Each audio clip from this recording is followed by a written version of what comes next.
کوئی شخص داڑھی ٹوپی رکھ کر گناہ کرتا ہے وہ بدترین ہے، کوئی شخص بغیر داڑھی ٹوپی کے گناہ کرتا ہے وہ بدترین ہے۔ اسلام میں میرے اللہ کے نبی نے فرمایا اگر میری بیٹی فاطمہ بھی چوری کرے گی ہاتھ اس کا بھی کاٹا جائے گا۔ اگر کوئی مدرسے کے لبادے میں گناہ کرے، کوئی پنجاب یونیورسٹی میں افتخار بلوچ کی شکل میں گناہ کرے، کوئی کسی تعلیمی ادارے کا سربراہ عورتوں اور بچوں کی عزتوں سے کھیلے، پورا ہاؤس یہی چاہتا ہے کہ یادگار چوک میں ان کو لٹکا دینا چاہیے۔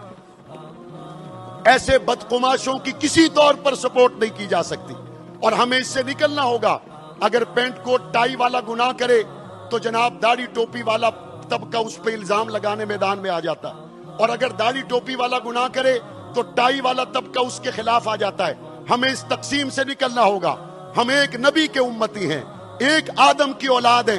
جو کسی برے فعل کا ارتکاب کرتا ہے ہمیں شرعی سزائیں نافذ کرنی چاہیے، اور اس طرح کے دینی لبادے میں جو بدقماش ہیں میں چاہتا ہوں ان کو قرآن کی سزا کے مطابق لاہور کے بازار میں پتھروں سے رجم کر دینا چاہیے۔ ایسے لوگوں کے لیے کوئی رعایت نہیں ہو سکتی۔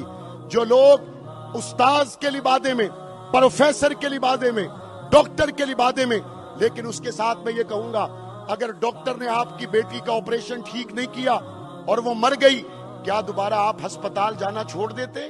اگر کسی پروفیسر نے کوئی برا کام کیا کیا آپ دوبارہ اپنے بچوں کو یونیورسٹی میں بھیجنا چھوڑ دیتے؟ یہ فرد واحد کا ہمیشہ جرم ہوتا ہے، اداروں کو کبھی تنقید کا نشانہ نہیں بنایا جاتا۔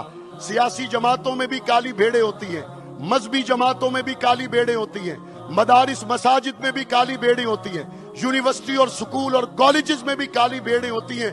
ہمیں ان برے لوگوں کا سدباب کرنا چاہیے، لیکن فرد واحد کے برے عمل کو موضوع بحث بنا کر ہمیں مساجد کے خلاف، یونیورسٹیز کے خلاف، مدارس کے